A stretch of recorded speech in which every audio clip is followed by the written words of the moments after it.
This is the Jeff Crilley Show on Talk Radio 1190. Welcome back to the Jeff Crilley Show. I'm really excited about my next guest. She's my sister-in-law. Jennifer Snee is my guest, and she's a financial guru. I don't know, how would you classify yourself? Well, I'm a financial planner with Ameriprise Financial. I've been there for 16 years, and I really love what I do. That's amazing. Well, I know from knowing you so long, I mean, you've always been good with money. Mm-hmm. I think you had your own house paid for when you were very young, weren't you? Yeah, I mean, I bought my first house in Austin, and I was very good at living at a certain level, making a certain amount that was higher, and then just, saving the rest. And yeah, it was a great opportunity, and made a good deal on the sale at the time, came to Dallas, and, pretty much did the same thing again. So it's a big burden, off your back whenever you're able to achieve that. Well, I compliment you for that, because I was never good with money coming up, and you were always good at it, and now you help others manage their own financial future. One of the things that impresses me about you, Jennifer, is that you've had clients for so many years. Yes. Some of them from the very beginning. Absolutely.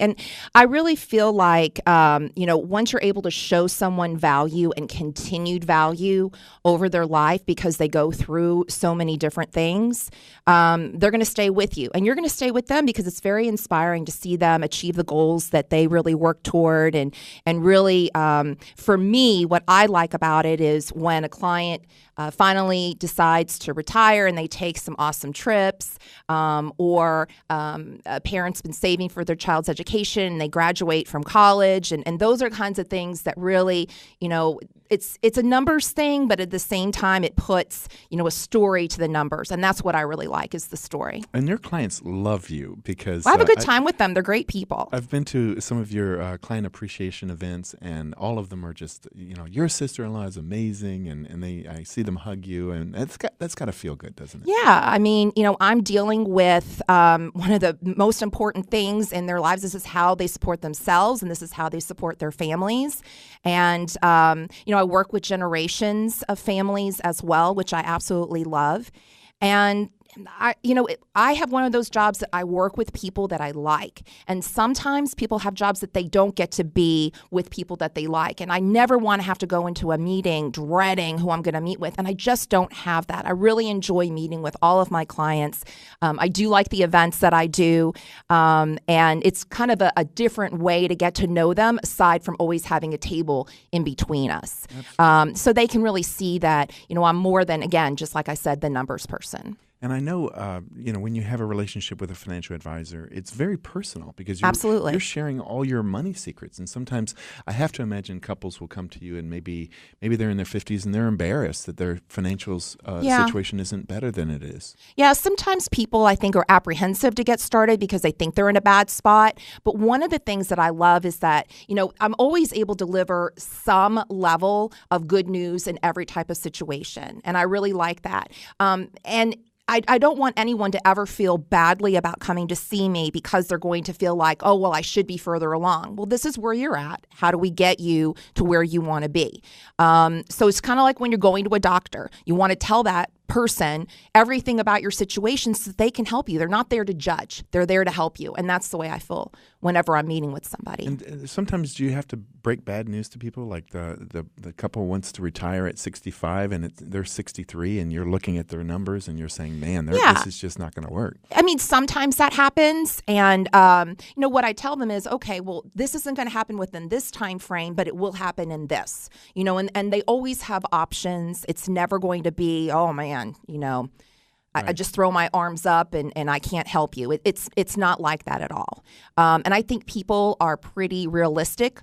They pretty much know maybe where they stand, but they've never written it down as far as black and white and taken a look at where they stand and what they need to do to get to where they want to be. So, sometimes it's hard to deliver those tough messages, but there's always something positive with what the people are doing. The number one thing when people, first start working with me that I think is essential is that they know they need a plan. What they're doing is just kind of not cohesive, not moving them forward, and the plan gets them there. Let's talk about smart money moves in your 20s. Let's suppose you're young, you're living paycheck to paycheck. Yeah. You really don't have a lot to put away, but like $10 a week or $20 a week, I mean, that can add up, can't it? Yeah, I mean, I think that when you're young, before you're married, have kids, things like that, you want to start with having a good cash reserve so that when you do have the opportunity to do things like buy a house, buy a car, whatever, you're dealing with it more in cash.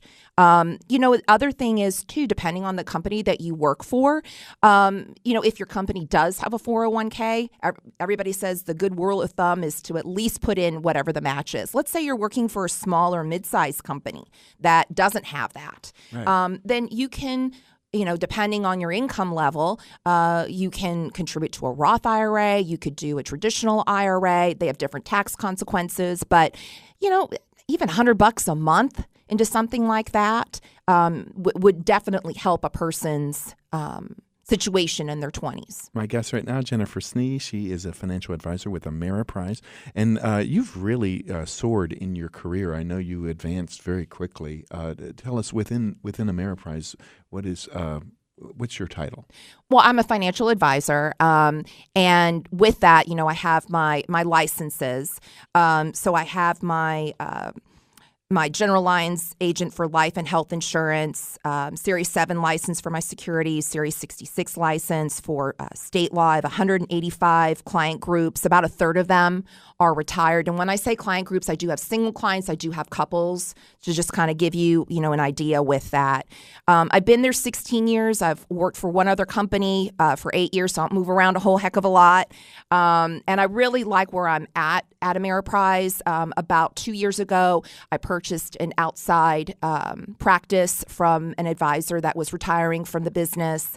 And Ameriprise has been great in helping me with that acquisition and supporting me through transitioning those clients. And it's just a really great time in my business. You can do the math on me. I'm 46, so I'm not going to be retiring, anytime soon. There's a lot of other advisors out there, maybe in their 60s and 70s that are thinking about it.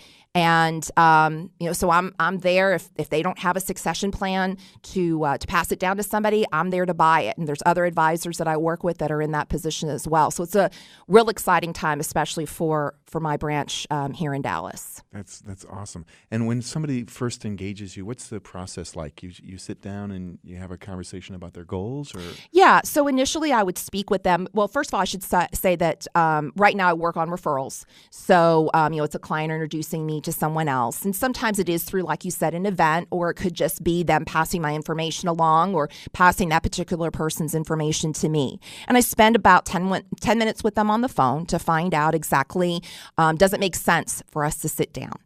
If it does, we sit down and I find out exactly what they want to accomplish. I let them know, can I do that? And if so, how? Most of the time I can. Because if I wouldn't be able to, then we wouldn't be meeting. But let's just say we sit down and, it's not going to work out for some reason. I'm not going to charge them for my time.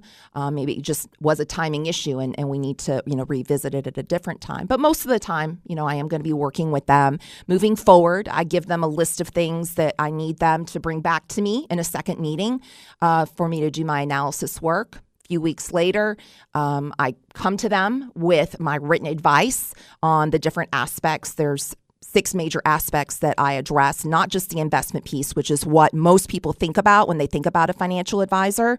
And then, from there, I help them with the implementation and the monitoring of the plan that we put in place. So I would say on average, that first year in working with someone, I'm meeting with them 5 times face-to-face.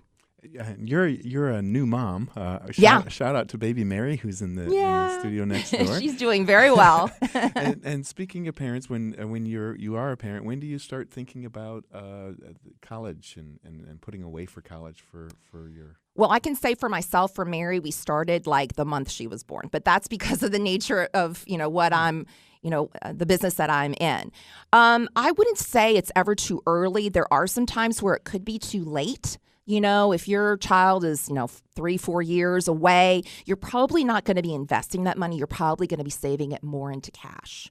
As far as that's concerned. There are 3 different ways that I mainly see people, save for for education planning. That is one of them. But, 529 plans are very popular. Cash value of life insurance is also another option. And then like a non-qualified account, something that has a stock or a mutual fund in it as well. Really just depends on does that parent really feel as though that child is going to have a path toward college, because the 529 is specifically, for that. The other two give you some options if that particular child decides not to attend college. And I know planning for the unexpected is a big piece of what you talk about with couples, because the unexpected could be a health event. Right. And so what is your advice about having some money put away so that if something bad happens, cancer, something that's kind of a catastrophic situation? Yeah, I think it's twofold. Again, kind of going back to the cash reserve. And, you could pretty much say 3 months worth of expenses up to maybe about age 50, and then 50 plus, maybe you're looking more 6 months worth of expenses. But another thing that I do for clients is make sure they're taking advantage of any kind of work benefits that they can take advantage of. So, long-term disability, if you're too sick or hurt to work, the bills are going to come. What are you going to use to address that? Life insurance. First of all, there has to be a need. All right. Someone has to, if you're gone, someone's relying on you. So how do you, fill that gap? There are different types of life insurance. People are most familiar with term. But then there's also permanent life insurance. Doesn't mean you permanently pay that premium. If it's structured correctly, you're not going to pay that premium until after you retire, but it is something that you can use while you're alive, like I was mentioning, the cash value of life insurance, and then also once you pass, that death benefit to your beneficiaries. And then long-term care, this is something beyond long-term disability. So, you would need help with 2 out of the 6 major activities of living, moving yourself from a bed to a chair, bathing yourself, feeding yourself, those types of things. And really, what you're doing is not so much for yourself, but for your family. So they're not financially or physically responsible, for your care should that happen. Wow. So some companies offer those things, some don't. If they do and there's a gap, how do we fill it so that you're not held back from your current goals or, future goals? Jennifer, you've been a great guest. How do people get a hold of you? Well, they can do 2 things. 1, they can email me, or 2, they can call me. My direct line is 972-232-1695. And my email address is jennifer.e, as in Elizabeth, .snee. It's S as in Sam, N as Nancy, E as in Edward, E as in Edward, at ampf.com. That's A as in Apple, M as in Mary, P as in Paul, F as in Frank.com. Awesome. Well, thank you so much for being on the show. Thanks for having me. I hope you'll come back again. Now we get to drink, right? That's right. Yay! That's coming up. All right, when we come back, zombies aren't just in horror movies. Sometimes they're sitting on your couch. We will explain next on The Jeff Crilley Show.